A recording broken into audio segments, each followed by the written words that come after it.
He is no exception. Nice. Ladies and gentlemen, Susie has been with us for almost 25 years. Yeah, she's a veteran in the presentation, a strong lead in powerful talents, nature, and advanced hunters. That's right. The Susie here weighs 4.7 kilograms. And yet, flying at high speed, she is able to lift a prey that can weigh up to 4 kilograms, which is almost her entire body weight. Well, here's another interesting fact about the bald eagles. These birds build really huge nests. And if you're wondering how big is the bald eagle's nest get, well, it can be up to 10 feet wide. And if you're wondering how wide is 10 feet, let's take this up as a marker, right? So that should be about 10 feet wide here. Okay? Not only that, it can be up to 20 feet tall, which is almost 3 times my height. Pretty impressive, huh? Yes, it did, Chandra. And you know what Susie has done well? It is time for her to head back home. From all the way right there. Ladies and gentlemen, a big round of applause for Susie, American Bald Eagle.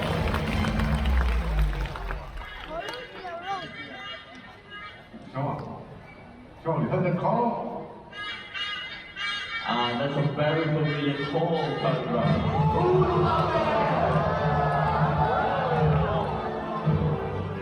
The last announcement of white-bellied sea eagle that comes from in Southeast Asia is one of the new raptors for right here in Singapore. Now, these white-bellied sea eagles are from undersized, which enable them to get a good grip over slippery and struggling prey. For example, like fish and even sphinx. Talking about sphinx, these birds are specialists in hunting venomous bat and sea prey. The highly venomous sea snake. So today we're going to do a little demonstration. We have a replica of the queen right over there. Once he's ready, we're going to toss it into the board. Okay, and you will let down. Here it comes! And whoa! Look at that! So ladies and gentlemen, for those of you who missed that, not to worry, we have a video.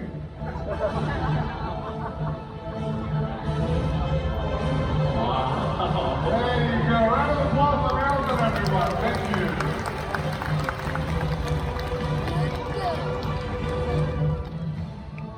Chandra, seeing Nelson hunt like that is exactly why white-bellied eagles one of my favorite birds of prey.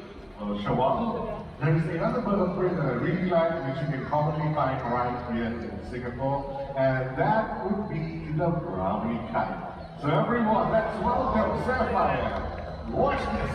Whoa! You see, brownie kites like Sapphire are extremely agile and maneuverable in flight. Now when you take a good look at her, you will notice that she is a mid-sized raptor. Nice landing, by the way. But don't let the size fool you, because this bird is capable of stealing or even snatching food away from a bird as large as Nelson, the white-bellied sea eagle. Now when you're walking around the parks in Mandai, you might get to see some wild white-bellied or even brownie kites flying around. Now this would be a very good way to identify them when they're really soaring high up in the air. Okay, on the left, or on your left, is the white-bellied sea eagle, and on your right would be the brownie kite. And it's easy to spot the differences between these two birds. The size is the obvious difference, but there is also coloration and the shape of their wings. Now, for example, the white-bellied sea eagle has a V-shaped wing with a wedge-shaped tail. Now for the brownie kites, they are brownish in color, they have M-shaped wings with a U-shaped tail. Well, the Sapphire, it's time for the head back home, and you know where home is, right? There you go. Home is that way. Good girl. Take a round of applause for Sapphire, ladies and gentlemen. Thank you. Ladies and gentlemen, each year, 2 million raptors migrate during the winter from their breeding grounds in Europe and Asia, flying to as far as Africa. It is a perilous journey, and thousands never make it to their destination.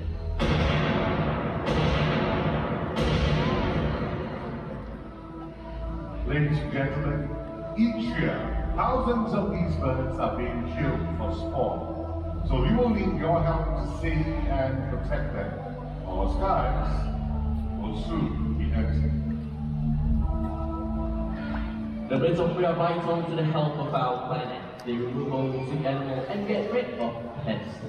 The one bird in particular helps us with pest control. And that bird is none other than the owls. And the rodents that they hunt for never hear them coming. Because owls are masters of silent life. Everyone, allow me to introduce to you our lovely owls on stage. We have Latif and Maya, Malay fish owls, another local species. Shawar, you mentioned something about silent flight earlier, right? Yes, I did something. Well, the reason why owls are capable of silent flight is because, unlike other birds of prey, owls have this extremely soft edge at the tip of their feathers. So the sound frequency created by the wing flaps will be absorbed by those feathers. Well, not only that, owls also have wider wingspans, so they prefer to glide often rather than flap their wings and create turbulence. Now, did you know that owls also have excellent eyesight? In fact, they do have binocular vision. Wow, and the colors of their eyes tell us when they tend to hunt. The owls with yellow color eyes, like Latif and Maya, they tend to hunt during the day. Orange eyes means they like to hunt during sunrise and sunset. The owls with black color eyes, they love to hunt during the night. Then with that, let's have one last look at our lovely owls as they get back home. Ladies and gentlemen, let's give it up Latif and Maya along with the trainers. Thank you.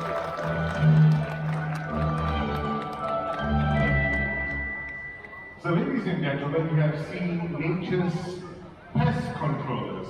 Next, we're going to move on to nature's cleanup crew. Now, just a quick question. When I mention cleanup crew, what type of a bird of prey comes to your mind?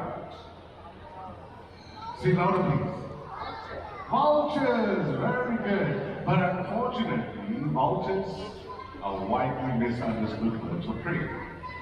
You know, when we watch TV, they usually portray vultures as evil birds, soaring high up in the sky.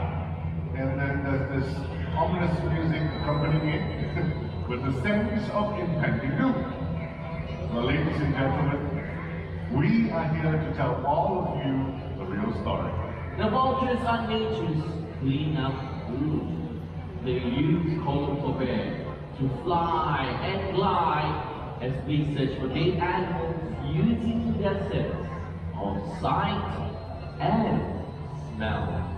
The vultures help to prevent the spread of contagious diseases. So ladies and gentlemen, let's meet our very first vulture, Zina, the turkey vulture. Ladies and gentlemen, turkey vultures can be found in the Americas and they are pretty abundant in the wild. Close to about 10 million of them. Now these birds have got excellent sense of smell. They are able to pick up the stench of rotting meat from miles away. So that means if there is a dead animal, turkey vultures are the first ones on the scene. And turkey vultures don't travel alone, they travel in a group of hundreds of birds. So you imagine hundreds of turkey vultures from the sky, set upon a carcass that looks like a smoke signal. And it signals to the other vultures in the nearby area that there is a carcass location. Well, here's another interesting fact about the turkey vultures. They have got extremely acidic stomach acid, almost 0 pH level. So you can imagine how powerful their digestive system is, right? And of course, their stomach acid is as acidic as car batteries. This actually enables them to digest carrion pretty well. Well, it's time for Zina to get back home, and you know where home is, Zina? Right back there. Good girl. All right, a round of applause for Zina, ladies and gentlemen. Thank you.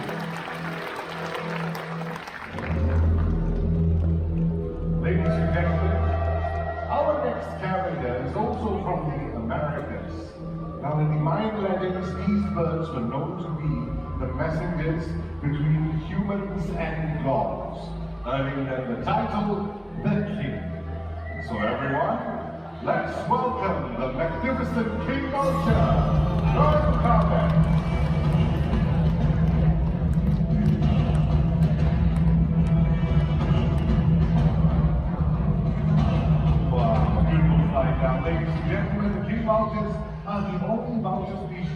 with multicolored necks and also sharp piercing eyes. And soaring high altitudes above 8,000 feet, the king vulture raining to other vultures in the sky. And earlier on you see Xena in the wild, and king vulture like her would become the center of a carcass first. And that's the view for other birds like the mud vulture enjoying the feast. Now the feast only begins after the king vulture joins them, because these birds have extremely powerful beaks to rip apart tough meat and even break bones. Now they're also strong enough to turn over mid-sized carcasses. That's how powerful they are. And for the vultures to get to the meat inside, they need a ripper, they need a pelvis. Why these birds are called the king vulture. Alright, king, it is time for you to head back to your kingdom. Alright? Is enjoying himself and doing some ritual in the ground, right? Yes, that's right. Sean, Yes, I have sir. a question. Yes, indeed. What is that colorful yellow thing on his feet? Ooh, you mean that little thing above his upper mandible? Yes. Well, Chandra, that is a caruncle, unique to certain birds. In fact, king vultures and also other birds as well. Caruncles easily spotted. If you just take a look at the one right above the upper mandible, that is what it's called. Ah, okay. And there you go. Alright, Mr. Gonzalez, sir, right this way. It's time for you to head back home. We're going to get to see more of your friends very soon. Ooh, look at that You may man. take your time. You may take your time, no worries. Okay. Right here. Thank you. And all the way back to your throne, sir. Ladies and gentlemen, let's give it up for the Golden King Vulture. Alright, folks, all eyes on the big screen right now. Take a look at the scene. Now, this looks like a very chaotic scene. Lots of vultures, different species, and other scavengers as well, feeding on a huge carcass, trying to rip it down to bones. Well, to me, this looks like a very disorganized feeding frenzy. But vultures are social species and they respect their place in the pecking order. When vultures gather, there is a feeding protocol. So everyone, let's meet the very first vulture of the meal, our African white-backed vulture. Now these birds can be found in Africa, and they are pretty aggressive eaters. About 200 to 300 African white-backed vultures are capable of stripping down a huge carcass as large as this one right over here, down to bones within 20 to 30 minutes. That's how fast they are. But unfortunately, the African white-backed vultures are critically endangered in about 1 million of them left. Oh, Chandra, I think we are missing one more scavenger. One more? Yes, That's right, one more species. Ladies and gentlemen, let's meet our lovely Marabus dogs.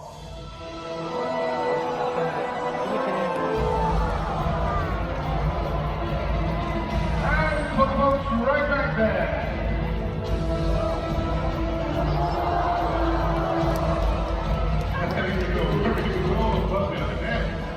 Ladies and gentlemen, our lovely Marabus dogs, they can also be found in Africa, and they are known to coexist with vultures in the wild. When you take a closer look at the Marabus dog, you will notice that they have dagger-like beaks, and also a stern old man face.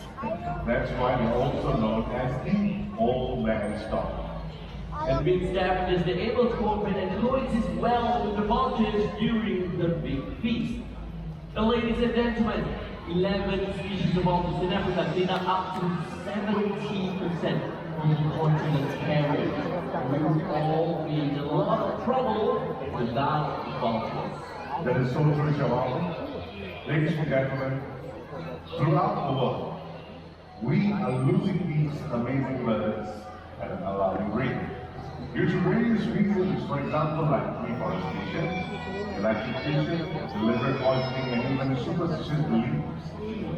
Well, conservation efforts will be the only way to save these birds from extinction. In fact, they're already on the brink of extinction. So let us all show our appreciation and support for these wonderful birds who have been keeping our environment safe and clean. Right now, let's show our appreciation by giving them a big round of applause. Thank you.